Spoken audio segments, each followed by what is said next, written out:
Ohm's law हम last class तक कर चुके थे, उसी के बारे में आगे चलते हैं।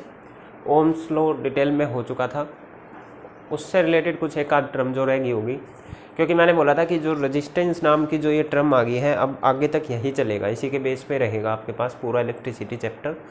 ठीक है, तो आगे बढ़ते हैं। देखिए ओम्स लॉ में आपके पास क्या आया था, V is current flowing through a conductor is directly proportional to potential difference applied. जितना पोटेंशियल डिफरेंस अप्लाई करेंगे उतना ही ज़्यादा करंट होगा। ओम्स लॉ ने ये एक्सपेरिमेंटली आपको प्रूव किया था। यहाँ से प्रोपोर्शनैलिटी का साइन हट गया था तो आपके पास रेजिस्टेंस आ गया था V = RI, और फर्दर यहाँ से अगर आप R निकालते हैं तो I को नीचे ले जाओ, दैट विल बी V/I। ठीक है, ग्राफ से हमने इसका सॉल्यूशन भी देख लिया था कि आप इसको ग्राफिकल अगर ग्राफ दे दिया जाए तो स्लोप निकाल सकते हैं। V वर्सेस I ग्राफ का स्लोप अगर आप निकाल देते हैं तो आप रेजिस्टेंस फाइंड आउट कर सकते हैं। ओके, नाउ जो ये रेजिस्टेंस है ना तो ये वोल्टेज पे डिपेंड करता है, ना ही ये करंट पे डिपेंड करता है। ओके, ये इन दोनों की रेशियो पे डिपेंड कर रहा है एक्चुअली में। अगर किसी सर्किट में वोल्टेज बढ़ जाती है तो उसका मतलब जब तक आपने वो मटेरियल वो ऑब्जेक्ट चेंज नहीं किया है तब तक रेजिस्टेंस चेंज नहीं होगा।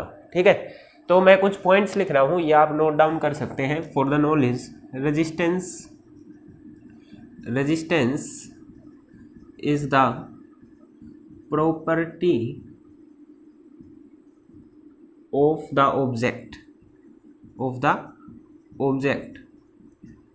ऑब्जेक्ट की प्रॉपर्टी है ये। जब तक ऑब्जेक्ट की डायमेंशन सेम रहेंगी और फिजिकल कंडीशंस मतलब कि टेम्परेचर वगैरह, एक्सटर्नल जो टेम्परेचर वगैरह है ये सब सेम रहेगा, तब तक मटेरियल का रेजिस्टेंस चेंज नहीं होएगा। बेशक से आप अप्लाइड वोल्टेज चेंज कर दो, पहले 1.5 वोल्ट का सेल लगा लो, चाहे आप 10 वोल्ट का सेल लगा लो, ठीक है, 10 वोल्ट की बैटरी लगा लो, पर इन वोल्टेज के चेंज करने से रेजिस्टेंस चेंज नहीं होएगा, क्योंकि आपने ऑब्जेक्ट चेंज नहीं किया है। जिसमें करंट पहले दे रहे थे उसमें करंट अभी भी दे रहे हो। ठीक है, चेंज कब होगा, जब आप it only changes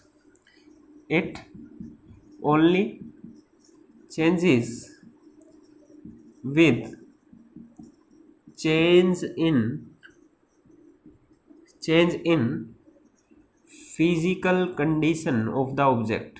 physical condition of the object, physical conditions change होएगी तभी रेजिस्टेंस चेंज होएगा, वरना ये सेम रहेगा।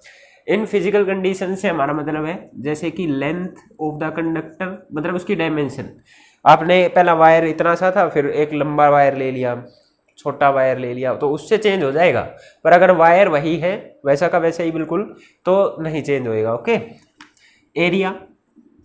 एरिया से मतलब या वायर का जो क्रॉस सेक्शनल एरिया है, एरिया बनना मतलब πr स्क्वायर एरिया होता है ना, तो पाई तो चेंज नहीं होता, रेडियस चेंज हुई होगी। रेडियस चेंज होने का मतलब या तो मोटा वायर है या पतला वायर। ठीक है, तो अगर वायर पतला या मोटा ले लिया तभी भी आपके पास, थिक वायर ले लिया या थिन वायर ले लिया तब भी रेजिस्टेंस चेंज हो जाएगा। या फिर फिजिकल कंडीशंस में आपके पास टेम्परेचर भी आता है। टेम्परेचर, अगर जो रूम में टेम्परेचर है जिस टाइम पे आप एक्सपेरिमेंट कर रहे हो वो बढ़ जाए, ठीक है, तो किसी भी वजह से अगर टेम्परेचर गर्म बढ़ जाए तो भी रेजिस्टेंस चेंज हो जाता है। वरना आपका वोल्टेज, देखिए वैसे फॉर्मूले से ऐसा लग रहा है, फॉर्मूले में क्या मैथ्स अप्लाई करते हैं, फिजिक्स अलग चीज़ है, मैथ्स अलग चीज़ है। ठीक है, मैथ्स क्या बोलता है कि अगर किसी वजह से आपने वोल्टेज बढ़ा दी, ये देखिए ऐसा था कुछ, मान लो ये एक रेजिस्टेंस है, रेजिस्टेंस का सिंबल कर चुके हम, ये एक R रेजिस्टेंस है। ठीक है, इस पे आपने इस तरीके से एक सेल कनेक्ट किया। ओके, ये सेल कनेक्ट किया, ये V वोल्ट का था, इसकी वजह से कोई I करंट इसमें फ्लो हो रहा था, तो आपने ये इक्वेशन लिख दी कि R = V/I होगा। ओके, नाउ मैं एक और केस ले रहा हूँ। ठीक है, मैंने क्या किया, वोल्टेज बढ़ा दी, मैंने ऐसे से 2 सेल कनेक्ट कर लिए। ठीक है, 2 सेल कनेक्ट कर लिए तो V उतने के, ये भी V वोल्ट का है, ये भी V वोल्ट का है, तो टोटल कितनी वोल्टेज होगी, 2 वोल्ट की, मतलब कि एक बैटरी बना लिया आपने 2 वोल्ट की। ओके, नाउ वही रेजिस्टेंस है जैसा उधर था, R ही रेजिस्टेंस है, आपने कनेक्ट कर दिया। जैसे ही ऐसे कनेक्ट किया और आपसे पूछा अब रेजिस्टेंस फाइंड आउट, बताओ मेरे को रेजिस्टेंस कितना होगा, तो आप रेजिस्टेंस निकालोगे मैथ्स के हिसाब से, आप लिखोगे वोल्टेज तो अब की बात 2V होगी, वोल्टेज अपॉन करंट फॉर्मूला ना, तो वोल्टेज आपने बोला 2V है, तो आप क्या देखेंगे, वोल्टेज बढ़ी है तो करंट भी बढ़ जाएगा, क्योंकि डायरेक्टली प्रोपोर्शनल है। जो इसमें करंट जा रहा है उस वो भी तो वोल्टेज पे डिपेंड करता है। पोटेंशियल डिफरेंस जितना ज़्यादा होगा करंट भी बढ़ जाता है। तो आप क्या देखेंगे, करंट भी इसमें 2I हो जाएगा। तो आप करंट को 2I लिखेंगे तो 2 से 2 कैंसिल, तो R फिर से वही आ गया V/I। R चेंज नहीं हुआ, वोल्टेज के चेंज करने से R चेंज नहीं हुआ। R तभी चेंज होगा जब आप इस रेजिस्टेंस को ही बदल देते या इसकी लेंथ बढ़ा देते, इसकी फिजिकल कंडीशन चेंज कर देते, एरिया चेंज कर देते, टेम्परेचर चेंज कर देते, तभी चेंज होएगा। वोल्टेज के बढ़ाने या घटाने से आपके पास रेजिस्टेंस पे असर नहीं पड़ेगा, ये ऑब्जेक्ट की प्रॉपर्टी है। It only depends on the dimensions of the object. If you change the physical dimension of the object then you change the resistance of that object. Okay, resistance तभी change होएगा जब physical conditions change होगी, क्योंकि ना ये अकेला voltage पे depend करता है ना ही करंट पे। वोल्टेज बढ़ेगी तो करंट भी उसी हिसाब से बढ़ जाएगा कि इन दोनों की रेशो हरदम एक जैसी ही बनी रही। ओके, ठीक है, इसी में फर्दर आगे चलते हैं हम। ये कुछ पॉइंट्स थे आपके पास, फर्दर आगे बढ़ रहे। यहां से आप देख रहे हैं इस वाली कंडीशन से, इफ वोल्टेज रिमेन्स कांस्टेंट, मैं वोल्टेज को चेंज नहीं कर रहा, जैसे 1.5 वोल्ट का सेल लगाया था तो उसको 1.5 का फिक्स कर दिया मैंने, ठीक है। इफ वोल्टेज रिमेन्स कांस्टेंट, मतलब कि आपने जो वोल्टेज अप्लाई की है, वोल्टेज या पोटेंशियल डिफरेंस एक ही बात है, वोल्टेज भी वर्ड यूज होता है। इफ पोटेंशियल डिफरेंस भी लिख सकते हैं। इफ पोटेंशियल डिफरेंस और वोल्टेज रिमेन्स कांस्टेंट, ठीक है, कांस्टेंट मतलब 1.5 वोल्ट का सेल लगाया तो उसको उतने का ही रख रहे हैं। देन देखिए आपके पास रेजिस्टेंस का फॉर्मूला है V/I। आप बोल रहे हैं V तो चेंज नहीं हो रहा, जो पोटेंशियल डिफरेंस है वो चेंज नहीं हो रहा। जो चीज चेंज नहीं होती उसको आप कांस्टेंट बोलते हैं, है ना।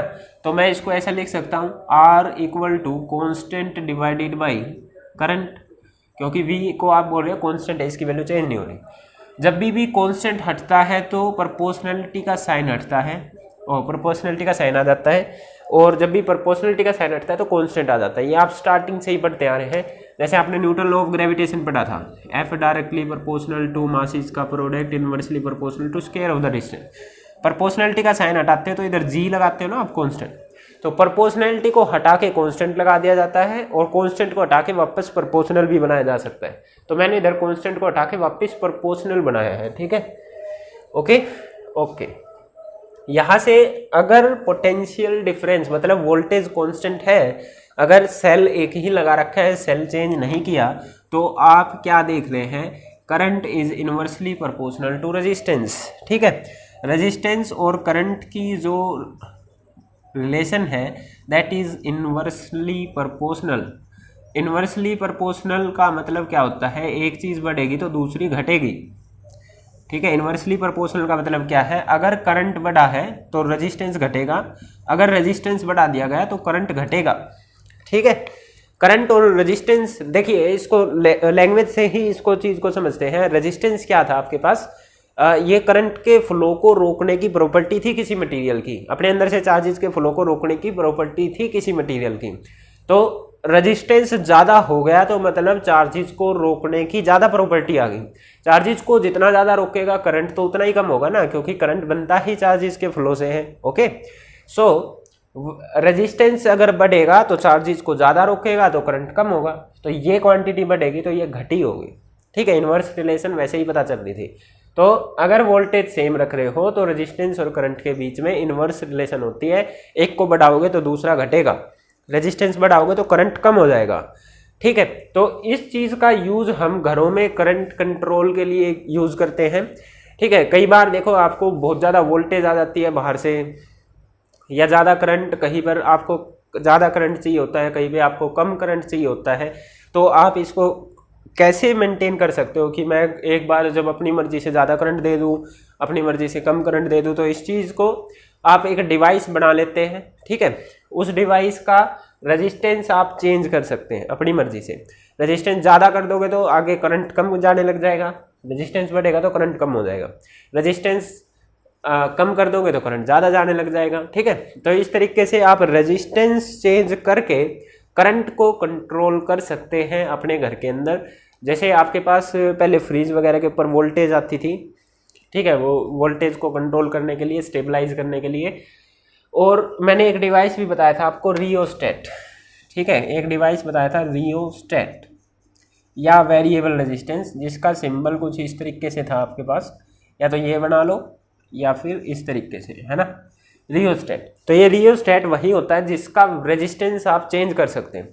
तो कभी भी आपको किसी एक्सपेरिमेंट करते वक्त सर्किट में ऐसा चाहिए हो कि आप रेजिस्टेंस कम ज़्यादा करें, मतलब करंट कम ज़्यादा चाहिए हो, तो आप एक रियोस्टेट लगा सकते हैं। उसका रेजिस्टेंस बढ़ा दोगे तो सर्किट में करंट कम हो जाएगा, उसका रेजिस्टेंस घटा देंगे तो सर्किट में उसका रेजिस्टेंस घटा देंगे तो करंट ज़्यादा हो जाएगा। ओके, तो रियोस्टेट वो डिवाइस था जो कि करंट को कंट्रोल करता है, क्योंकि हम उसके रेजिस्टेंस को कम ज़्यादा कर सकते हैं। तो रेजिस्टेंस कम ज़्यादा करोगे तो करंट को आप ज़्यादा कम कर सकते हैं। ओके, तो आपके पास वोल्टेज और करंट में ये रिलेशन होगी, रेजिस्टेंस और करंट में ये रिलेशन होगी, इन्वर्सली रिलेशन है। अगर रेजिस्टेंस बढ़ेगा तो करंट घटेगा ही घटेगा, ठीक है। ये ओम्स ने एक एक्सपेरिमेंट से भी करके दिखाया, मतलब एक एक्सपेरिमेंट ये भी हम लैब के अंदर कर सकते हैं, ये एक्सपेरिमेंट, ठीक है। उस एक्सपेरिमेंट से उसने दिखाया ये,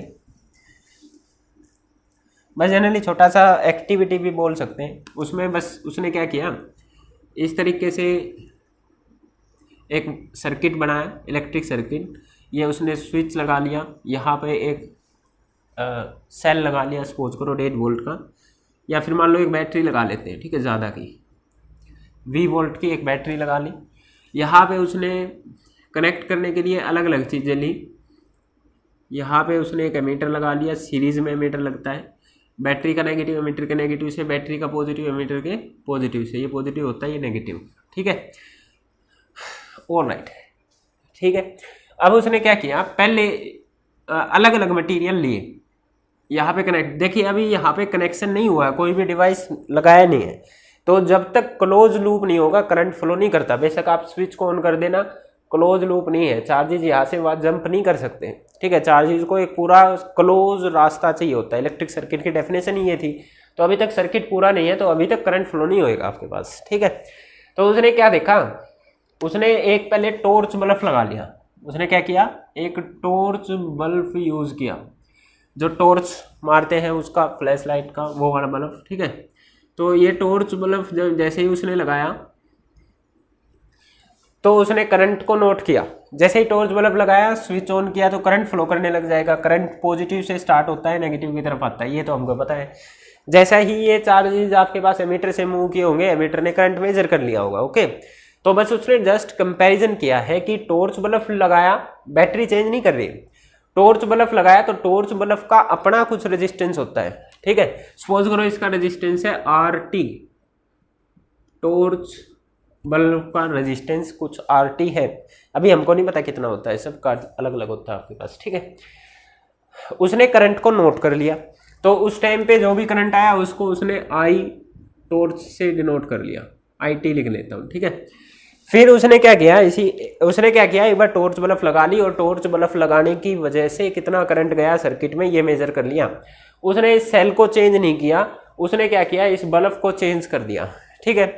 इस बल्ब की जगह सपोज करो उसने एक हीटर लगा दिया, सपोज करो उसने क्या किया, एक हीटर लगा दिया। हीटर को बना तो सकते नहीं, तो उसको R रेजिस्टेंस से शो कर सकते हैं। ये क्या है, आपके पास एक हीटर है।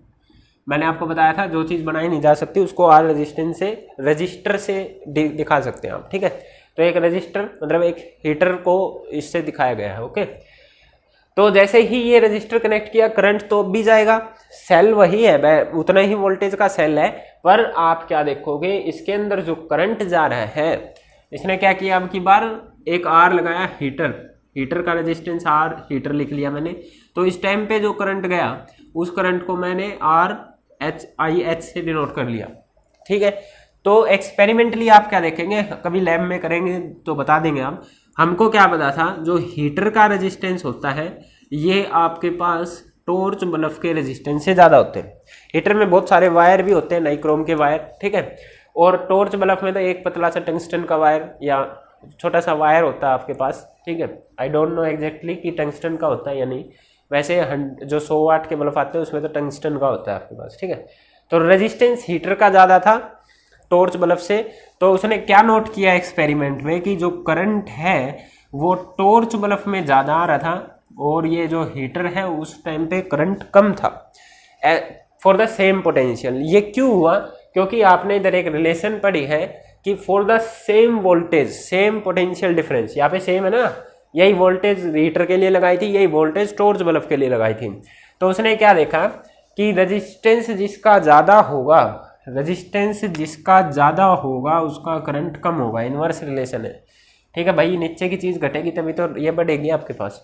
तो ये उल्टा रिलेशन है, हीटर का रेजिस्टेंस ज़्यादा था तो हीटर वाले टाइम पे करंट कम हो गया सर्किट में।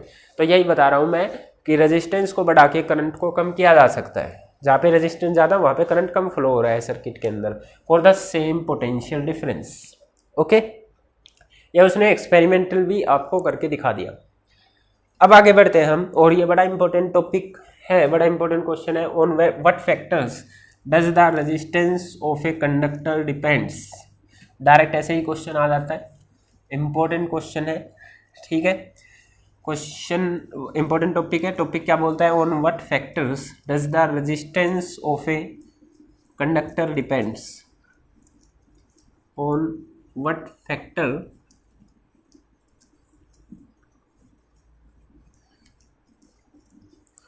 Does the resistance of a conductor depend.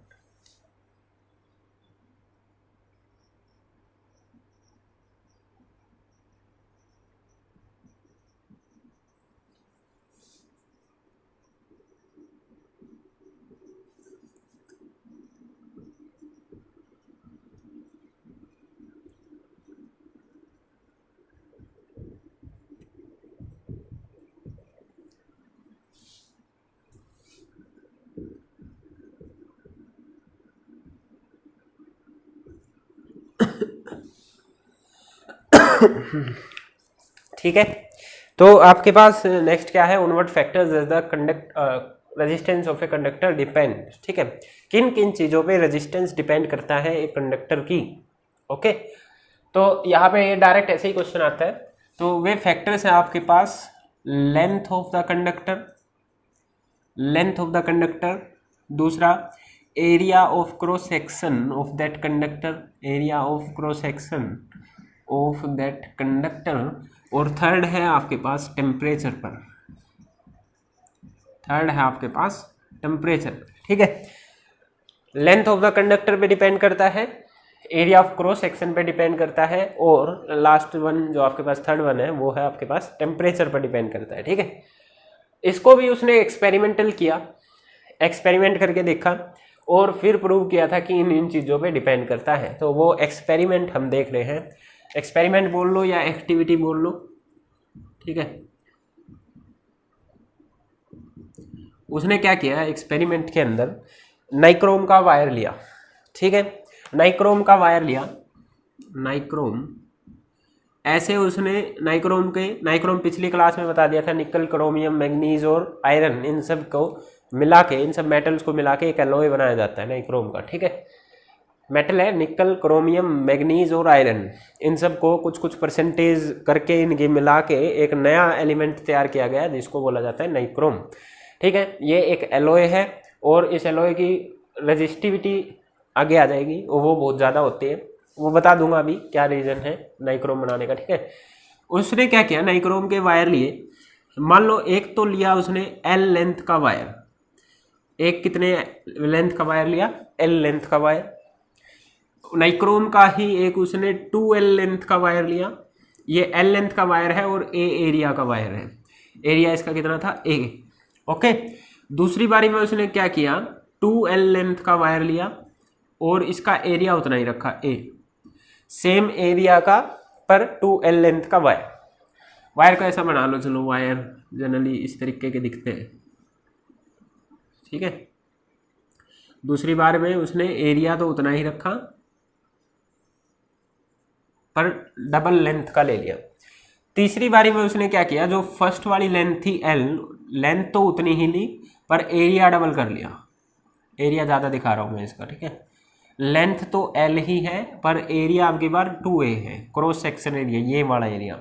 ठीक है, इसको ऐसा कट कर दिया जाए, ऐसा क्रॉस कर दिया जाए, तो जो आगे दिखेगा ना आपको उसको क्रॉस सेक्शनल एरिया बोलते हैं। ठीक है, जैसे इसको मैं यहाँ से कट कर दूँ तो मेरे को जो ये वाला हिस्सा दिखेगा उसको क्रॉस सेक्शनल एरिया बोलते हैं। बात समझ में आई? तो अब उसने एक्सपेरिमेंट क्या किया, पहले इस वायर के साथ एक्सपेरिमेंट करा, करंट वगैरह वोल्टेज वगैरह मेजर करी, फिर इसके साथ किया, फिर इसके साथ किया। मतलब देखिए वो लेंथ को चेंज कर रहा है, एरिया को चेंज कर रहा है, तो वो हम ये दिखा देंगे कि लेंथ और एरिया के साथ रेजिस्टेंस चेंज हो रहा है। पर कैसे चेंज हो रहा है? चेंज तो हो रहा है, क्या बढ़ रहा है घट रहा है ये तो थोड़ी ना पता हमको, तो वो ये भी दिखाएगा कि बढ़ेगा या घटेगा, ये एक्सपेरिमेंट से आपको पता चला था। ठीक है, तो एक्सपेरिमेंट में उसने केस 1 किया, जब उसने केस 1 किया, केस 1 में उसने क्या किया, उसने वो एल लेंथ वाला नाइक्रोम का वायर लगा लिया। ठीक है, ये एल लेंथ और ए एरिया वाला नाइक्रोम का वायर है। ये वो नाइक्रोम का वायर है जिसकी लेंथ एल है, जिसका एरिया ए है। नाइक्रोम क्यों यूज़ किया? नाइक्रोम एक अलॉय है जिसका रेजिस्टेंस काफ़ी ज़्यादा होता है और छोटे से वायर भी अच्छा खासा रेजिस्टेंस दे सकता है, बहुत बड़ा वायर यूज़ करने की जरूरत नहीं होती। ओके, एल लेंथ का वायर है, ए एरिया का वायर है, और इसको उसने क्या किया, एक V वोल्ट की बैटरी से जोड़ दिया। ठीक है, 2 सेल से मिला के बैटरी बनी हुई है, ये इसका पॉजिटिव टर्मिनल, ये इसका नेगेटिव टर्मिनल। यहाँ पे उसने एक एमीटर लगाया, एमीटर हरदम सीरीज में लगता है, ये उसने एमीटर लगा दिया। बैटरी के पॉजिटिव से एमीटर का पॉजिटिव, बैटरी के नेगेटिव से एमीटर का नेगेटिव हरदम जुड़ता है। ऑलराइट, ठीक है। उसने इसके अक्रॉस पोटेंशियल भी मेजर किया। पोटेंशियल मेजर करता है वोल्ट मीटर, और वोल्ट मीटर को हरदम पैरेलल में लगाया जाता है, बैटरी के पॉजिटिव से पॉजिटिव, बैटरी के नेगेटिव से नेगेटिव। ठीक है, इस तरीके से एल लेंथ और ए एरिया का उसने नाइक्रोम का वायर कनेक्ट किया, और उसने वोल्टेज मेजर करी और करंट मेजर किया। जैसे ही एक स्विच भी लगा लो, ठीक है, जैसे ही स्विच को क्लोज किया, पूरा सर्किट क्लोज है तो करंट फ्लो करने लग गया। बैटरी के पॉजिटिव से स्टार्ट हुआ और बैटरी के नेगेटिव पे करंट आके खत्म हो गया। सपोज करो that was the I current. Okay, alright, ठीक है। अब क्या हुआ आपके पास, उसने वोल्टेज मेजर करी, उसने करंट मेजर कर लिया।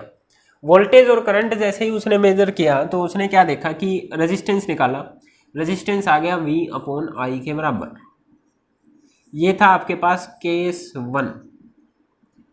ठीक है, केस 1 जब उसने एक एल लेंथ का वायर लगाया है, ए एरिया का वायर लगाया है, तो उस टाइम पे रेजिस्टेंस निकल के आया V/I के बराबर। ठीक है, ओके, अभी तक कोई बात कुछ खास हुई नहीं है। केस सेकंड देखते हैं क्या हुआ। केस सेकंड में उसने जो वायर यूज किया वो वाला यूज किया, डबल लेंथ वाला। उसने एरिया सेम रखा है, एरिया तो अभी भी ए है, पर अब की बार लेंथ वायर की कितनी है, 2L। फिर से वही सर्किट बनाया, ये लगाया आपके पास, एक आपके पास बैटरी लगा ली, बैटरी में ये कनेक्ट करके दिखाने होते हैं दोनों सेल। ठीक है, यहाँ पे आके उसने एक एमीटर लगा लिया। एमीटर को मैं बता चुका हूँ, इधर लगा लो, इधर लगा लो, यहाँ कहीं लगा सकते हो, आपकी मर्जी है। ठीक है, ये बैटरी का पॉजिटिव, ये नेगेटिव, ये पॉजिटिव, ये नेगेटिव। वोल्ट मीटर भी उसने लगा लिया। ठीक है, वोल्टेज सेम है, वोल्ट मीटर वही है आपके पास। ऑलराइट भाई, वोल्ट मीटर वही है, ये जो बैटरी है ये चेंज नहीं करी है। ठीक है, अब उसने इस केस 2 में क्या देखा, वो रेजिस्टेंस को निकालने लग गया। तो उसने क्या देखा, रेजिस्टेंस जब निकाल रहा था कि भाई वोल्टेज तो मेरी वही है। ठीक है, वोल्टेज तो मेरी वही है, पर उसने क्या देखा कि जो करंट है वो कितना हो गया, क्या करंट में कोई चेंज आया। ठीक है, लेंथ उसने बढ़ा दी। ठीक है, लेंथ उसने बढ़ा दी तो उसने क्या देखा, करंट हाफ हो गया। ठीक है, दोबारा से उसने क्या देखा कि लेंथ जब मैंने डबल कर दी तो करंट, एक्चुअली में उसने ऑब्जर्व किया, ये एक्सपेरिमेंट में ऑब्जर्व किया है। उसने क्या देखा कि जो करंट पहले यहाँ पे मान लो 10 एम्पियर मिल रहा था, तो इस वाले केस में करंट उसको बस 5 एम्पियर ही दिख रहा है। दोबारा से यहाँ पे उसने मान लो एल लेंथ का ये कंडक्टर लगाया था, करंट कुछ भी आया था, वो मैं मान के चल रहा हूँ कि मान लो 10 एम्पियर का करंट आया था। ठीक है, कोई बैटरी लगाने से 10 एम्पियर का करंट आया था। यहाँ पे उसने क्या किया, लेंथ इसकी डबल कर दी। ठीक है, पहले एल लेंथ का था, अब 2L लेंथ का है, एरिया सेम है। तो लेंथ डबल करने से उसने क्या देखा, इस सर्किट के अंदर जो करंट फ्लो हो रहा है ना, वो पहले से हाफ हो गया। ये चेंज नहीं हुआ, सेल चेंज नहीं हुआ, सेल वही है। तो लेंथ को डबल करने से उसने क्या देखा कि करंट हाफ हो गया। तो भाई करंट हाफ हो गया, तो रेजिस्टेंस का फॉर्मूला वोल्टेज अपॉन करंट लगाया, वोल्टेज तो चेंज नहीं हुई, उसने देखा वोल्टेज उतनी है पर करंट हाफ हो गया, तो V अपॉन आई में अब आई की जगह क्या यूज करोगे, I/2, करंट हाफ हो गया। On doubling the length, on doubling the length, ये वो वाला केस चल रहा है, लेंथ को डबल करने से क्या हुआ, current gets half, current gets half, ये उसने ऑब्जर्व किया। ठीक है, on doubling the length current gets half, ये उसने ऑब्जर्व किया एक्सपेरिमेंट में, हम भी करके देख सकते हैं। ठीक है, लैब में जब आएंगे तो हम इसको करके दिखा सकते हैं आपको। तो अगर करंट हाफ हो गया तो इसको और उसको कंपेयर करते हैं। इस रेजिस्टेंस को मैं आर डैश मान लेता हूँ क्योंकि ये दोनों सेम नहीं आए, इसकी वैल्यू कुछ अलग आ रही है। तो R dash will be equal to, ये नीचे थर्ड नंबर का जो 2 है ये ऊपर चला जाएगा भाई, सबको पता है 2V अपॉन आई, ये आ गया I/2 है ना, तो जो नीचे वाला तीसरा नंबर होता है जो ऊपर चला जाता है, तो आर डैश किसके बराबर आया, 2 टाइम्स V अपॉन आई के बराबर। इतना समझ में आया है सभी को? ठीक है, एक बार मैं इसको रब कर रहा हूँ, नीचे वाले केस को देख लेना। ठीक है, ऑलराइट, इसको इक्वेशन 1 नाम ले लेते हैं। यहां से देखिए R dash will be equal to 2 times V upon I, ये आया हुआ है। अब मैं क्या कर रहा हूँ, यूजिंग इक्वेशन 1, यूजिंग 1 क्या बोलता है, V अपॉन आई को हटा के आप R लिख सकते हैं क्योंकि R बराबर है V अपॉन आई के। तो जो ये V अपॉन आई है इसको हटा के इक्वेशन 1 की हेल्प से V अपॉन आई की जगह क्या लिख सकते हैं भाई, R। तो V अपॉन आई की जगह क्या लिख सकते हैं, R। तो आपके पास जो नया रेजिस्टेंस था इस वाले केस में, on doubling the length, that will be equal to 2 times, और V अपॉन आई की जगह आपने रख दिया R वो उस टाइम का रेजिस्टेंस था जब लेंथ L थी। तो उसने क्या देखा, लेंथ, एक तो उसने क्या ऑब्जर्व किया, एक तो पॉइंट ये ऑब्जर्व किया कि लेंथ को बढ़ाने से रेजिस्टेंस करंट हाफ हो गया। क्या क्या ऑब्जर्व किया, यहाँ लिख देता हूँ, करंट गेट्स हाफ, इस केस के बारे में लिख रहा हूँ, current gets half, resistance gets doubled, resistance gets double, resistance double हो गया, डबल होना मतलब कि बढ़ गया, बढ़ने को इंग्लिश में आप इंक्रीज बोलते हैं, करंट रेजिस्टेंस इंक्रीज हो गया on increasing the length, on increasing the length, length बढ़ाने से रेजिस्टेंस बढ़ गया। तो यहाँ पे आया था ना कि on what factors does the resistance of a conductor depends, एक चीज तो पता चल गई, लेंथ पे डिपेंड करता है भाई, लेंथ बढ़ा रहे हो तो रेजिस्टेंस बढ़ रहा है। तो लेंथ का डिपेंडेंस पहले नहीं पता था कि लेंथ बढ़ाने से घटेगा या बढ़ेगा, अब पता चल गया है कि लेंथ बढ़ने से रेजिस्टेंस भी बढ़ेगा, लेंथ घटने से रेजिस्टेंस घटेगा। तो आप ऐसी चीजों को क्या बोलते हैं, डायरेक्ट रिलेशन, डायरेक्ट रिलेशन। ठीक है, resistance is directly proportional to length, directly उसको बोलते हैं जब डायरेक्ट एक दूसरे पे इफेक्ट डाल रहे हो, लेंथ बढ़ेगी, एक चीज बढ़ रहा है तो दूसरा भी बढ़ रहा है, एक घट रहा है तो दूसरा भी घट रहा है, डायरेक्ट रिलेशन, डायरेक्ट इफेक्ट पड़ रहा है। ठीक है, तो इसको बोलते हैं डायरेक्ट रिलेशन। तो लेंथ बढ़ने से रेजिस्टेंस बढ़ा है, resistance gets increase on increasing the length, so ये दीज आर डायरेक्टली रिलेटेड। तो एक कंडक्टर की लेंथ पर डिपेंड करता है उसका रेजिस्टेंस, लेंथ को बढ़ा दोगे तो रेजिस्टेंस बढ़ेगा, लेंथ को घटा देंगे तो रेजिस्टेंस आपके पास घट जाएगा। तो लेंथ का इफेक्ट दिख गया हमको, ऑलराइट, लेंथ का इफेक्ट दिख गया। अभी केस थर्ड करने जा रहे हैं जिसमें क्या है, फर्स्ट केस तो अभी तक वही है, थर्ड केस में उसने क्या किया, अब की बार लेंथ तो उतनी रखी, अब की बार एरिया डबल ले लिया, अब एरिया का इफेक्ट देखने जा रहे हैं हम। अब मैं किसका इफेक्ट देखने जा रहा हूं, I am going to discuss the effect of area, cross sectional area on the resistance. ठीक है, चलिए, तो केस थर्ड में अब वो क्या करेगा, केस थर्ड में अब वो क्या करेगा, केस थर्ड में वो एरिया डबल कर लेगा। ठीक है, केस थर्ड, लेट मी सी वीडियो चल रही है या नहीं, और वहां तक का दिख रहा है या नहीं, ठीक है दिख रहा है।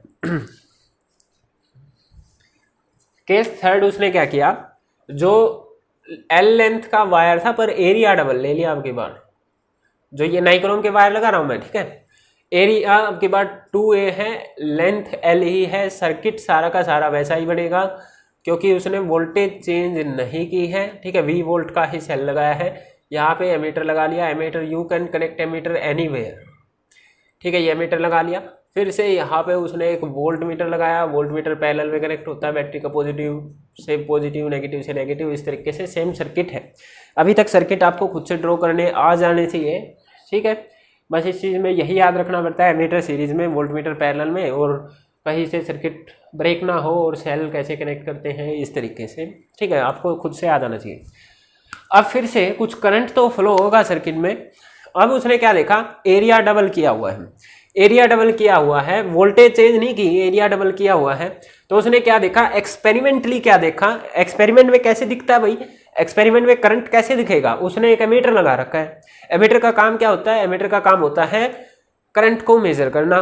तो एमीटर की रीडिंग बता दे कि उसको करंट कम हुआ है, बढ़ा है, क्या है, ये एक्सपेरिमेंट में लैब में हम करके देख सकते हैं, ओके, ठीक है। नथिंग बिग अबाउट इट, आप एमीटर को जस्ट देखते हो, एमीटर की सुई बता देती है कि करंट बढ़ा है या घटा है। अगर डिजिटल है तो उसमें लिखा ही आ जाता है कि करंट पहले 10 था, 20 हो गया या 5 हो गया, okay. So nothing big deal about this, आपका एमीटर की रीडिंग इसको बता देती है, okay. So what he find out कि एरिया को डबल करने से करंट भी डबल हो गया। What he find out that area को डबल करने से करंट डबल हो गया। पहले करंट I फ्लो हो रहा था, अब करंट कितना फ्लो हो रहा है, 2I। What he find out कि एरिया को डबल करने से, एरिया को डबल करने से करंट भी डबल हो गया for the same potential difference. Area double करने से करंट डबल हो गया for the same potential difference. Potential difference change कर दोगे तो वो अलग ही वैल्यू आएगी, क्योंकि तो ये इस पोटेंशियल पर भी तो डिपेंड करता है करंट। ओम्स लॉ था ही ये, current flowing through a conductor directly depends on the potential difference across the ends of the conductor. तो पोटेंशियल चेंज कर दोगे फिर तो उसका भी असर पड़ेगा करंट पे। अभी फिलहाल पोटेंशियल चेंज नहीं किया है, we are just seeing the effect of area. We have increase the area by 2 times, then we have seen that the current also gets doubled, ठीक है। एरिया को डबल करने से करंट भी डबल हो गया आपके पास। Now let's go to the Ohm's law, applying Ohm's law. Ohm's law क्या बोलता है, जो रेजिस्टेंस आएगा, सपोज करो रेजिस्टेंस को मैं R डबल डैश लिख रहा हूँ। फर्स्ट केस में R लिखा था, सेकंड में R डैश लिख लिया था, थर्ड केस में R डबल डैश। आप कैसे भी R2 R3 कैसे भी इसको डिनोट कर सकते हैं, दैट्स योर, ठीक है। चलिए आगे चलते हैं। R डैश फॉर्मूला क्या है, R डबल डैश का, रेजिस्टेंस का, बंदर आ गए, ठीक है, don't worry, voltage upon current है ना। तो वोल्टेज तो वही रही है भाई। ओम्स लॉ क्या था, V is equal to I R ना, यहाँ से R निकालते हो तो आप क्या आता है, V अपॉन आई, V अपॉन आई। तो वोल्टेज ऊपर लिखी जाती है। Did I change the voltage, क्या मैंने वोल्टेज चेंज करी है, नहीं। वोल्टेज पहले भी V थी, अभी भी V है, तो अभी भी यहाँ पे V ही लिखा जाएगा। बट नीचे जो करंट आता है, we have seen that by the meter reading, the current आपके पास डबल हो गया है on increasing the area by 2 times. Area को डबल करने से करंट बढ़ गया है, तो वो वाला करंट यूज होगा जो करंट सर्किट में आपको दिख रहा है, that is 2I। R dash is equal to V upon 2I, इतना आ गया। Now I am going to compare कि ये बढ़ा है या घटा है। तो आप इसके लिए क्या कर सकते हैं, देखिए ये अभी दूसरे नंबर पे ही है, दूसरे नंबर का दूसरे पे ही रहता है 1/2, और बाकी चीज़ को आप ऐसा ब्रैकेट में लिख सकते हैं। ये और ये सेम है ना, 2 को अंदर गुणा करो तो V अपॉन 2I वही आ जाएगा, तो एक ही चीज़ लिखी हुई है, okay. Now I am going to use equation 1। Equation 1 को यूज करो। लास्ट टाइम की तरह इक्वेशन 1 क्या बोलती है, you can replace V by I by R। V by I की जगह आप R लिख सकते हैं, ठीक है, V बाई आई की जगह R लिख दो। इक्वेशन तो यही बोलते हैं ना, V बाई आई बराबर है R के, तो V बाई आई को हटा के R लिखते। R was the resistance in the first case, जो पहले वाला केस यूज किया था जिसमें L लेंथ का और A एरिया का आपने वायर यूज किया था, उस टाइम का रेजिस्टेंस था आपके पास, okay. So what did he find out, whether resistance increase or decrease, so we can find out that after putting the value of R। ये क्या आएगा आपके पास 1/2, V बाई आई को आपने क्या रख लिया, R, ठीक है। तो R double dash is equal to R upon 2। नया जो रेजिस्टेंस आया है एरिया को डबल करने के बाद, that is half of the resistance before.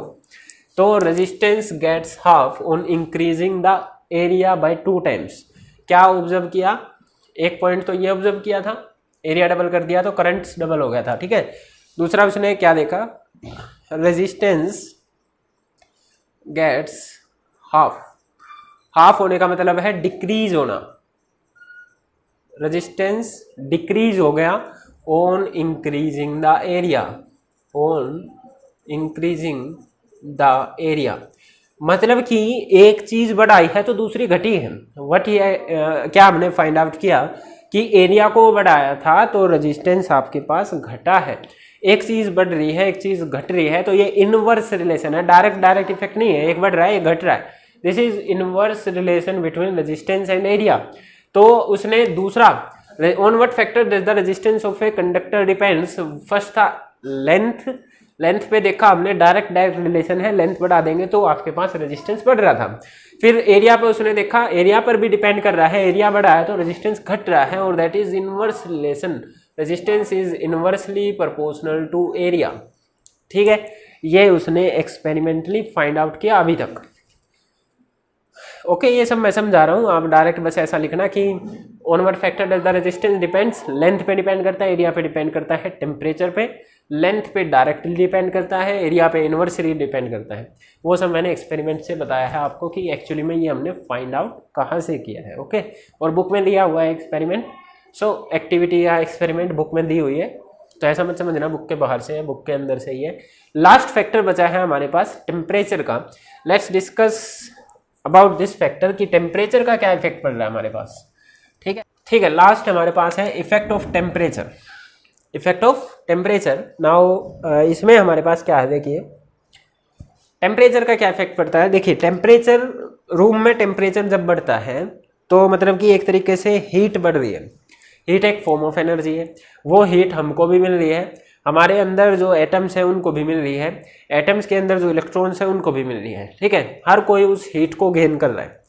Heat एक फॉर्म ऑफ एनर्जी है, जब वो एनर्जी को गेन करेगा तो वो एनर्जी को गेन करने के बाद इलेक्ट्रॉन्स रैंडमली वाइब्रेट करने स्टार्ट कर देते हैं, इलेक्ट्रॉन इधर उधर बड़ा फास्ट मूव करने स्टार्ट कर देते हैं, ठीक है। एक तरीके से टेम्परेचर बढ़ाने से इलेक्ट्रॉन्स का रैंडम मोशन बढ़ रहा है, इलेक्ट्रॉन के पास कुछ वेलोसिटी आ रही है, थर्मल वेलोसिटी। इसको आप ऐसा समझ सकते हैं जैसे एक तवा है, तवा अगर आपके पास ठंडा है उसके ऊपर पॉपकॉर्न आप डालते हैं, जो बनाना होता है आपके पास, ठीक है, अभी बनानी है जो बनाना है, तो वो ऐसे ही पड़े रहते हैं। जैसे ही आपने इसको गर्म करना स्टार्ट किया, जितना ज़्यादा टेम्परेचर बढ़ेगा वे उछलने लगेंगे। तो टेम्परेचर बढ़ना मतलब कि हीट एनर्जी देना, हीट एनर्जी की वजह से इनके पास वेलोसिटीज आ रही है, ये इधर उधर रैंडम मूव कर रहे हैं उस एक्स्ट्रा एनर्जी की वजह से, ठीक है। तो in the same way electrons के पास जब टेम्परेचर बढ़ने से, रूम के अंदर जो ताप है वो बढ़ने से हीट एनर्जी पहुंचती है, तो वे रैंडमली वाइब्रेट करना स्टार्ट कर देते हैं, बड़ा फास्ट मूव करने स्टार्ट कर देते हैं। नाउ रेजिस्टेंस, अगर आप रिकॉल करें रेजिस्टेंस क्या था, रेजिस्टेंस होता था किसी भी मटेरियल की प्रॉपर्टी है चार्जेस के फ्लो को रोकने की प्रॉपर्टी है। फिर मैंने बताया था वो रोकते कैसे हैं, let's have a quick recap about it. इसकी थोड़ा सा देख लेते हैं लास्ट लेक्चर का रिकैप। मैंने बताया था कि जैसे ही आप सेल या बैटरी कनेक्ट करते हैं तो इलेक्ट्रॉन्स इसके पॉजिटिव एंड्स की तरफ खिंच के आते हैं, पॉजिटिव और नेगेटिव के बीच में अट्रैक्शन होती है।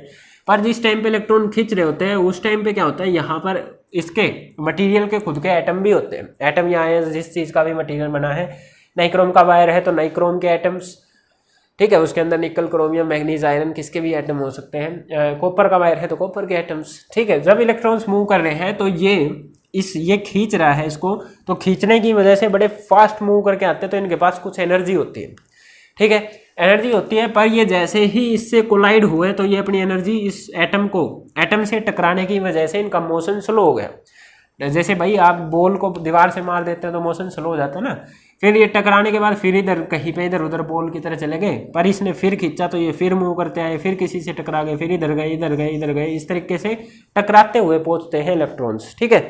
ये टकराना ही रेजिस्टेंस है, क्योंकि चार्जेस के फ्लो में दिक्कत आ रही है, एक तो सीधा भाग के जाता है, एक टकराता टकराता जा रहा है, ठीक है, तो इसकी वजह से होता है रेजिस्टेंस। अब क्या हुआ कि टेम्परेचर बढ़ा दिया, टेम्परेचर बढ़ाने से मैं बोल रहा हूँ वेलोसिटी बढ़ गई, टेम्परेचर बढ़ाने से रैंडम वेलोसिटी बढ़ गई, इलेक्ट्रॉन और इधर उधर ज्यादा जा रहा है। अगर इलेक्ट्रॉन और इधर उधर ज्यादा जा रहा है तो इसके टकराने के चांसेस भी बढ़ गए, ठीक है। जैसे ही इलेक्ट्रॉन इधर उधर, एक तो एक सीधी डायरेक्शन में जाए, एक इधर उधर रैंडमली मूव करे, तो ये ज्यादा टकराएंगे एटम से, ठीक है। जैसे ही भैया आपके पास टेम्परेचर बढ़ाया, इलेक्ट्रॉन्स के पास रैंडम वेलोसिटी आई, इधर उधर वो भागने लग गए। जितना इधर उधर भागेंगे उतना ही ज़्यादा टकराएंगे, ठीक है। जितना ज़्यादा इलेक्ट्रॉन्स टकराएंगे भाई, जितना ज़्यादा इलेक्ट्रॉन्स टकराएंगे एटम्स या आयंस के साथ, उतना ही उनके फ्लो में दिक्कतें आएंगी। एक तो आप बस एक दो बार किसी ऑब्स्टेकल से टकरा के एक रेस जीत रहे हो, एक ऐसा कि एक बार भागे फिर किसी ठोकर लग के गिर गए, फिर भागे फिर ठोकर लग के गिर गए, ऐसे 20-50 बार ठोकर लग के गिरोगे तो रेस कौन जीतेगा? जो कम ठोकर खाया या जो ज़्यादा ठोकर खाया, ठीक है। तो जो ज़्यादा बार गिरेगा वो लेट पहुंचेगा। तो ज़्यादा वेलोसिटी होने की वजह से, ये ज़्यादा रैंडम वेलोसिटी होने की वजह से इलेक्ट्रॉन्स का टकराना ज़्यादा हो गया। इलेक्ट्रॉन्स का टकराना ज़्यादा हो गया तो उसी को आप बोलते हैं रेजिस्टेंस, दैट इज रुकावट ज़्यादा आ गई इनके फ्लो में, तो रेजिस्टेंस बढ़ गया। तो आप याद रखेंगे टेम्परेचर बढ़ाने से रेजिस्टेंस बढ़ता है ऑफ कंडक्टर, ठीक है। On increasing the temperature, on increasing the temperature, the resistance of a conductor, the resistance of a conductor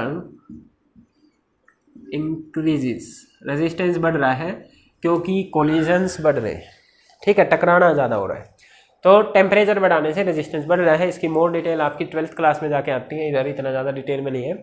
मैं ऐसे बता देता हूँ, इंसुलेटर जो होते हैं, नॉन कंडक्टर जो होते हैं, उनका अगर टेम्परेचर बढ़ाया जाए तो उनका रेजिस्टेंस घटता है। In the same way semiconductor करके भी डिवाइसेस होते हैं, जैसे आपकी फ़ोन की चिप वगैरह जिनसे बनी होती है, उनका भी रेजिस्टेंस घटता है टेम्परेचर बढ़ाने की वजह से, बट वे आपके सिलेबस में नहीं है। आपको बस ये याद रखना है, टेम्परेचर बढ़ाओगे तो रेजिस्टेंस बढ़ेगा, टेम्परेचर घटाओगे तो उल्टा काम होएगा।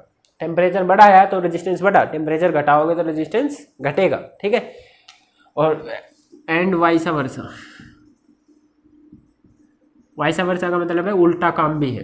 टेम्परेचर घटाओगे तो रेजिस्टेंस घट जाएगा, लिख लेना, ठीक है। On decreasing the temperature resistance decreases, okay. अब देखिए तीनों फैक्टर्स हो गए हमारे पास, और ये क्यों बढ़ा है? क्योंकि रैंडम कोलिजन्स होने लग गए हैं। कोलिजन्स जितने ज़्यादा होंगे आपके पास, उतना ही वेलोसिटीज में दिक्कत आएगी, ठीक है।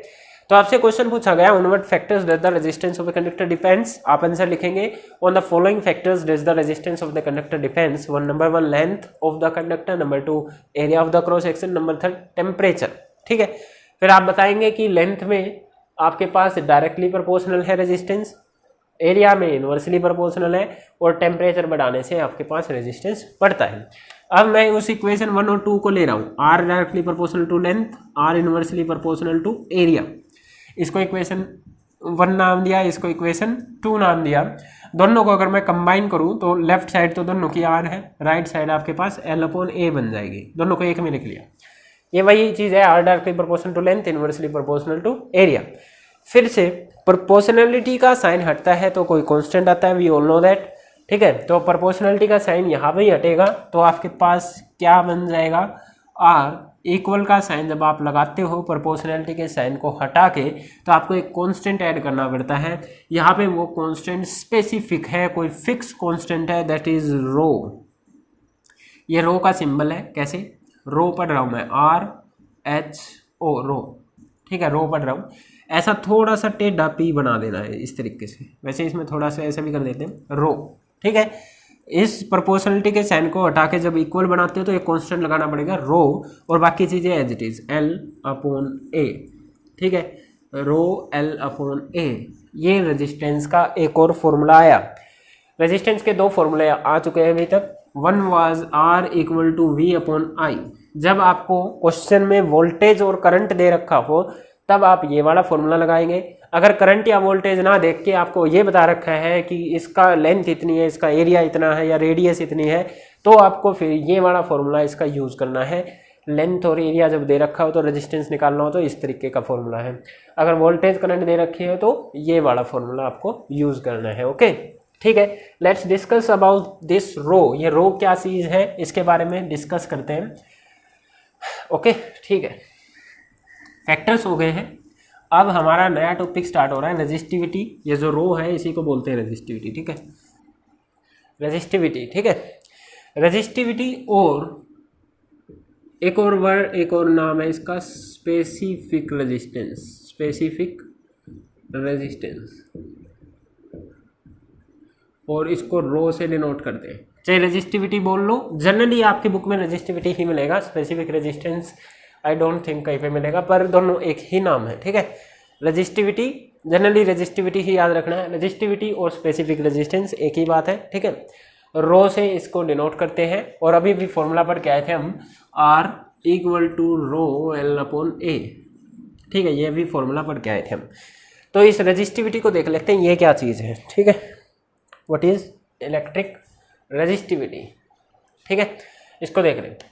यहाँ से रेजिस्टिविटी को निकालो, एक बार रो को निकालो तो क्या आएगा, rho equal to R A upon L, R A upon में एल, ये आ गया, ठीक है। मैं एक बार इसको डिफाइन करता हूँ, ये होता क्या है, एक्चुअली मैं इसको डिफाइन करने जा रहा हूँ, ये क्या है। ओके, कोई कंडक्टर आपने लिया, कोई कंडक्टर आपने ले लिया, इस तरीके से मान लो वही नाइक्रोम का वायर है, ओके, ठीक है। इसका एरिया ऑफ क्रॉस सेक्शन मैंने मान लिया ए के बराबर, और वो एरिया ऑफ क्रॉस सेक्शन है मान लो 1 मीटर स्क्वायर, यूनिट एरिया, इसको क्या बोला जाता है, यूनिट एरिया। यूनिट का मतलब होता है 1, ठीक है।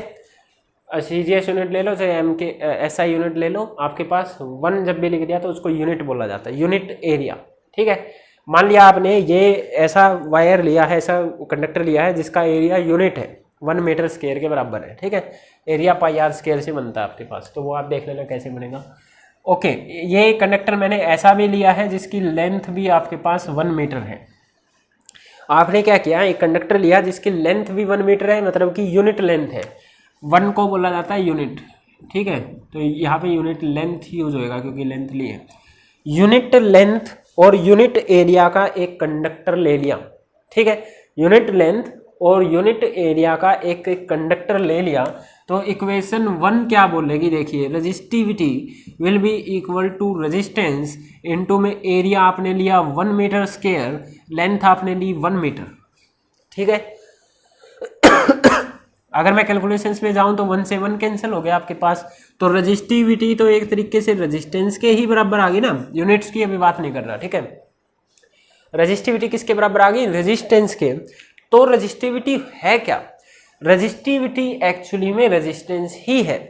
रेजिस्टिविटी क्या है, रेजिस्टिविटी एक्चुअली में रेजिस्टेंस ही है, पर किसका रेजिस्टेंस, अगर ये ही रेजिस्टेंस था तो इसको अलग से क्यों पढ़ रहे हो, रेजिस्टेंस तो हम पढ़ चुके हैं, we have already discuss about resistance in the last 2 lectures, ठीक है। रेजिस्टेंस के बारे में लास्ट 2 लेक्चर में पढ़ चुके हैं, तो ये रेजिस्टिविटी को क्यों पढ़ रहे हैं अगर ये रेजिस्टेंस ही है तो, ठीक है।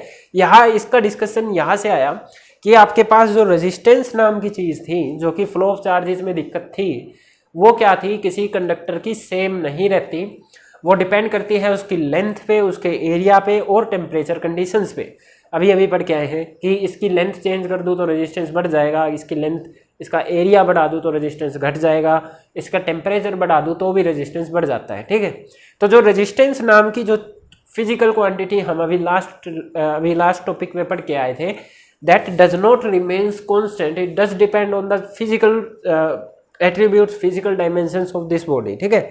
ये इसकी लेंथ, एरिया, टेम्परेचर पे डिपेंड करता है, ये कांस्टेंट नहीं रह सकता, तो इसको याद नहीं रखा जा सकता।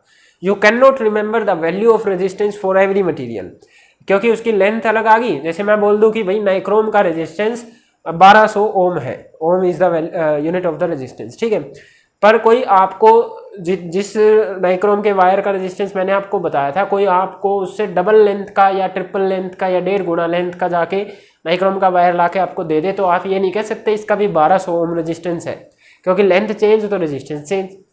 अगर वो आपको थिक वायर या थिन वायर लाके दे दे तो भी आप ये नहीं कह सकते कि इसका रेजिस्टेंस 1200 ओम है, क्योंकि वो मटेरियल का आपने एट्रीब्यूट चेंज कर दिया, फिजिकल कंडीशन चेंज कर दी, तो आप एक वैल्यू रेजिस्टेंस की नहीं बता सकते।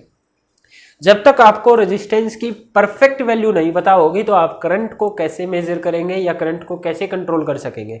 सो we need a physical quantity like resistivity, जो इसकी वैल्यू सेम रहे, जो लेंथ एरिया पे डिपेंड ना करके मटेरियल पे डिपेंड करे, ठीक है।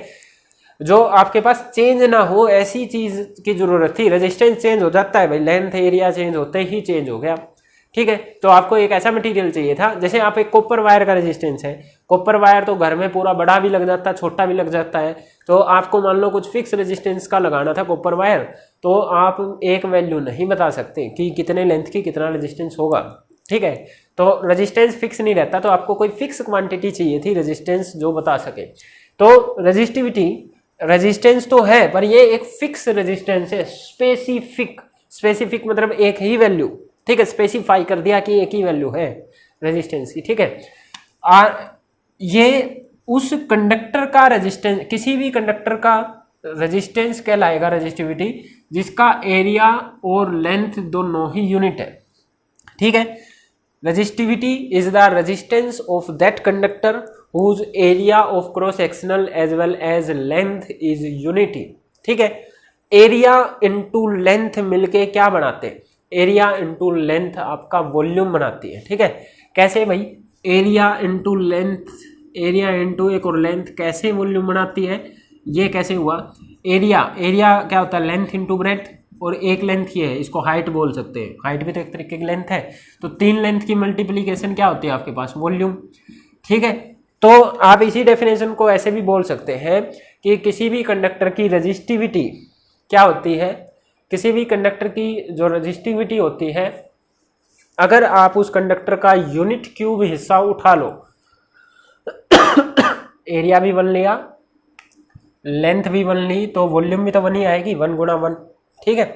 तो उस कंडक्टर का यूनिट क्यूब हिस्सा, वॉल्यूम 1 है, ठीक है, यूनिट क्यूब हिस्सा उठा लो, ये 1 मीटर क्यूब बनेगा ना भाई, मीटर क्या, एरिया की यूनिट क्या होगी, metre square, 1 metre square, length की यूनिट क्या होगी 1 मीटर, तो ये क्या बना 1 मीटर क्यूब, ठीक है। तो यूनिट वॉल्यूम ही तो बनी है। तो किसी भी कंडक्टर के यूनिट क्यूब हिस्से का जो रेजिस्टेंस होता है वो हो आपके पास उसकी रेजिस्टिविटी कहलाती है। और किसी भी कंडक्टर का यूनिट क्यूब हिस्सा फिक्स ही रहता है, चाहे मान लो आप, मैं मान लो आपके लिए एक लोहे की बड़ी सी चादर ले आया, ठीक है, बड़ी सी सीट ले आया, ठीक है। उस लोहे की बड़ी सी सीट का यूनिट क्यूब हिस्सा इतना सा बनेगा, ठीक है, यूनिट क्यूब हिस्सा इतना सा बना, उसका रेजिस्टेंस आप देख लो, उसी को रेजिस्टिविटी बोलते हैं। फिर मैं क्या किया, उसी लोहे की ऐसी रोड लिया है, वो तो पूरी बड़ी सीट थी, मैं इतना छोटा सा ये लिया है लोहा, ठीक है। इसका यूनिट क्यूब हिस्सा अगर आप निकालेंगे तो इसका भी उतना ही बनेगा जितना उस बड़ी वाली सीट का बनना था। तो बड़ी वाली सीट का भी यूनिट क्यूब हिस्सा इतना, इस लोहे का छोटी सी सीट का भी यूनिट क्यूब इतना ही हिस्सा, और दोनों का रेजिस्टेंस भी फिर बराबर होगा, क्योंकि ना लेंथ चेंज हुई ना एरिया चेंज हुआ, उसी को बोलते हैं रेजिस्टिविटी। तो आपके पास चाहे सीट बड़ी थी चाहे सीट छोटी थी, उसका यूनिट क्यूब हिस्सा उतना ही बनता है। अगर उसका यूनिट क्यूब हिस्सा उतना ही बनना है तो रेजिस्टेंस चेंज नहीं होगा, रेजिस्टेंस चेंज नहीं होगा मतलब कि रेजिस्टिविटी चेंज नहीं हो रही है। तो रेजिस्टिविटी आपके पास एक फिक्स क्वांटिटी है, ये जब तक मटेरियल चेंज नहीं होगा, मटेरियल पूरा जो पूरी बड़ी वाली चादर थी, बड़ी वाली सीट थी, वो भी लोहे की बनी थी, ये वाली जो रोड मैंने ली थी ये भी लोहे की बनी थी, मटेरियल सेम है, मटेरियल वो वाला बड़ा था ये वाला छोटा है। According to the last topic, length एक का एरिया ज़्यादा है एक का छोटा सा है, तो रेजिस्टेंस तो अलग अलग होगा पर रेजिस्टिविटी सेम रहेगी जब तक मटेरियल सेम है, वो भी लोहा ये भी लोहा, तो रेजिस्टिविटी की वैल्यू सेम रहेगी। क्योंकि रेजिस्टिविटी को आप डिफाइन ऐसे कर रहे हैं कि it is the resistance of unit cube volume of a conductor, ठीक है। तो रेजिस्टिविटी की मैं डेफिनेशन लिख रहा हूँ यहाँ पे। रेजिस्टिविटी कैसे डिफाइन है, it is the resistance of unit cube volume of a conductor, किसी भी कंडक्टर की यूनिट वॉल्यूम का जो रेजिस्टेंस होता है उसी को रेजिस्टिविटी बोला जाता है, ठीक है। ये फिर से एक बार इस चीज को समझो, मटेरियल जब तक चेंज नहीं होगा, मटेरियल एक ही जैसा है, चाहे वो उसका कुछ भी एरिया हो कुछ भी लेंथ हो, इसको उससे मतलब नहीं है, इसको उसकी यूनिट क्यूब वॉल्यूम से मतलब है, ठीक है। मटेरियल चाहे आप पूरा समुंदर भर दो पूरा का पूरा लोहे का, और एक ये छोटी सी रोड लिया लोहे की, उस समुंदर भरे हुए का एरिया आप समझ सकते हो कितना ज़्यादा होगा, इसका एरिया आपको पता है कितना कम है। तो एरिया एक का बहुत ज़्यादा है, एक का एरिया कम है, रेजिस्टेंस तो चेंज होगा, क्योंकि आपको पता है रेजिस्टेंस तो डिपेंड करता है लेंथ पर भी, रेजिस्टेंस तो डिपेंड करता है एरिया पे भी। तो आपसे पूछा जाए what is the resistance of the iron sheet that fill the hole C and the iron rod, इनका अगर आपको रेजिस्टेंस पूछा जाए तो आपका आंसर आएगा कि दोनों का अलग अलग होगा, क्योंकि रेजिस्टेंस डिपेंड करता है लेंथ और एरिया दोनों पे, ठीक है। पर अगर मैं पूछूं रेजिस्टिविटी क्या होगी, तो आप क्या बोलते हैं कि भाई रेजिस्टिविटी की डेफिनेशन में जाते हैं। रेजिस्टिविटी की डेफिनेशन तो ये बोलती है कि एक यूनिट क्यूब हिस्सा उठाओ, जिस भी चीज़ की रेजिस्टिविटी आपसे पूछिए उसका यूनिट क्यूब हिस्सा उठाओ और उसका रेजिस्टेंस चेक करो, ठीक है। तो आपने क्या किया, उस पूरे समुंदर जो भरा हुआ था उसका यूनिट क्यूब उठा के लाए, इतना सा बना। यूनिट क्यूब का मतलब है उसकी लेंथ भी उतनी है 1 मीटर, उसका एरिया भी 1 मीटर स्क्वायर है, सर उसकी लेंथ भी 1 मीटर, एरिया भी 1 मीटर स्क्वायर, ठीक है। देखना है, ध्यान से देना, लेंथ कितनी, उसने क्या किया, ये जो रोड जो समुंदर था सी भरा हुआ था उससे जब यूनिट क्यूब उठा के लाया, क्या उठा के लाया, यूनिट क्यूब वॉल्यूम उठा के लाया, तो उसने क्या देखा, लेंथ 1 मीटर है, एरिया 1 मीटर स्क्वायर है, ठीक है। फिर वो क्या किया, वो रोड उठा के लाया, जो रोड दूसरा कंपैरिजन में था, रोड का यूनिट क्यूब हिस्सा उठा के लाया, यूनिट क्यूब वॉल्यूम उठा के लाया, उसने क्या देखा कि इसकी भी लेंथ 1 मीटर है, इसका भी एरिया 1 मीटर स्क्वायर है, तो ये तो सेम चीज होगी ना, इसकी लेंथ एरिया और इसकी लेंथ एरिया सेम हो गया, और जब तक लेंथ एरिया चेंज नहीं होता उतने हिस्से का तो रेजिस्टेंस सेम ही रहेगा। तो इसका लेंथ और एरिया पे डिपेंड करता है, लेंथ एरिया चेंज नहीं हुआ तो रेजिस्टेंस भी चेंज नहीं होगा। तो इसके यूनिट क्यूब हिस्से का रेजिस्टेंस और उस पूरे समुंदर वाले के यूनिट क्यूब हिस्से का रेजिस्टेंस सेम रहेगा, और उसी को रेजिस्टिविटी बोलते हैं आप, ठीक है। तो रेजिस्टिविटी चेंज नहीं हो रही है, चाहे पूरा समुंदर भरा था, चाहे आपके पास छोटी सी रोड थी, उसका यूनिट क्यूब हिस्सा तो एक जैसा बनने वाला है। तो resistivity does not change with the physical dimensions of the material, ठीक है। मटेरियल की फिजिकल डायमेंशंस के साथ रेजिस्टेंस चेंज नहीं होता है, ये नेक्स्ट पॉइंट में हम लिख रहे हैं। रेजिस्टिविटी चेंज नहीं होती है, resistivity does not change with physical dimension of the conductor, physical dimension of the conductor, resistance does not change with the physical dimension of the conductor, ठीक है। कंडक्टर की फिजिकल डायमेंशन के साथ resistance change नहीं होता। For example length और area, इनके साथ आपके पास लेंथ बढ़ा देने से, लेंथ घटा देने से रेजिस्टिविटी पर कोई असर नहीं पड़ता है, ठीक है। इसके बाद एक और पॉइंट लिखेंगे जो अभी भी मैंने बताया था कि ये आपके पास जब तक मटेरियल चेंज नहीं होगा तब तक चेंज नहीं होएगी। रेजिस्टिविटी कब तक चेंज नहीं होगी, जब तक मटेरियल चेंज नहीं होगा। हाँ, एक लोहा लिया होता, एक आयरन लिया होता, एक कॉपर ले लिया होता, तब अलग वैल्यू आती है दोनों की। एक आपके पास कॉपर है, दूसरा एल्यूमिनियम है, तब अलग वैल्यू आती है, क्योंकि दोनों मटेरियल अलग अलग है, ठीक है। तो ये आगे क्या लिखेंगे हम, it is the property of the material, it is the property of the material of the conductor, of the material of the object, material of the object. Object किस मटेरियल का, मटेरियल चेंजेस इफ मटेरियल और nature of material लिख लो, if nature of material changes, nature of material changes then resistivity changes. Resistivity change कब होगी, जब आप material को ही चेंज कर देंगे, ठीक है। आपके पास आयरन का अलग है, आपके पास कॉपर का अलग है, पर अगर दोनों ही आयरन है, चाहे वो छोटा हो चाहे बड़ा हो, तो आपके पास रेजिस्टिविटी सेम रहने वाली है, ठीक है। एक और पॉइंट हम रेजिस्टिविटी की यूनिट देख लेते हैं। देखिए क्या आया था, रो इक्वल टू RA/L, ये आया था, ठीक है। आर की यूनिट होती है ओम, आर की यूनिट कितनी है, रेजिस्टेंस ओम में मेजर होता है, ओम का सिंबल ये था आपके पास भाई, ओम। एरिया किस में मेजर होता है, सबको पता है, मीटर स्क्वायर में, और लेंथ किस में मेजर होती है, मीटर में, तो मीटर से मीटर कैंसिल, तो ओम मीटर इसकी यूनिट होती है, ठीक है। ओम मीटर रजिस्टिविटी की यूनिट होती है। या फिर आपके पास इसकी जो एक और यूनिट होती है, चलो वो मैं देख के बताऊंगा, शायद साइमन होती है, साइमन नहीं ये नहीं होती, ठीक है। ओम मीटर इसकी यूनिट है, इतना याद रखेंगे। Ohm meter is the unit of resistivity. ये तभी चेंज होती है जब आपके पास मटेरियल चेंज हो जाए। भैया आपको पूछा जाए, याद रखना 1 नंबर में क्वेश्चन आ सकता है, आपको बोल दिया गया है कि एक कॉपर का वायर है, उसका रेजिस्टेंस R है, उसकी रेजिस्टिविटी रो है। आपने क्या किया, उस कॉपर के वायर की लेंथ डबल कर दी, एरिया आधा कर दिया, तो what is the resistivity? Resistivity double होएगी, हाफ होएगी, सेम रहेगी, या 4 गुना हो जाएगी। तो जब तक कॉपर का वायर कॉपर का ही रहेगा, चेंज नहीं होगा, तब तक रेजिस्टिविटी चेंज नहीं होने वाली। It does not depend on area और लेंथ। तो जब तक कॉपर का वायर कॉपर ही रहने वाला है, तब तक रेजिस्टिविटी चेंज नहीं होएगी। It will remain same until the material gets change. जब तक मटेरियल चेंज नहीं होगा तब तक इसकी वैल्यू सेम रहने वाली है। ओके, ऐसा 1 नंबर में क्वेश्चन दिया भी होगा। तो रेजिस्टिविटी जब तक मटेरियल चेंज नहीं होगा तब तक चेंज नहीं होने वाली है।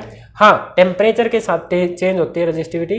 टेम्परेचर इंक्रीज होता है तो रेजिस्टिविटी भी बढ़ती है, सेम ट्रेंड है, क्योंकि है तो एक तरीके का रेजिस्टेंस ही है। वो बात अलग है, यूनिट क्यूब मटेरियल का रेजिस्टेंस है, तो है तो रेजिस्टेंस ही एक तरीके का। तो रेजिस्टेंस भी टेम्परेचर पे डिपेंड करता था, it's also depends on the temperature. ठीक है, ये था आपके पास रेजिस्टिविटी के बारे में। नेक्स्ट लेक्चर में इसके बेस्ड, इस पे बेस्ड न्यूमेरिकल करेंगे, ओम्स लॉ और इसके बेस पे, और उसके बाद फिर कम्बिनेशन ऑफ रेजिस्टेंस, और लगभग 3 लेक्चर में आपके पास ये चैप्टर खत्म हो जाएगा। और दैट्स ऑल फॉर टुडे। अगर कोई डाउट हो तो कमेंट सेक्शन में आप बता देना, ठीक है। Thank you.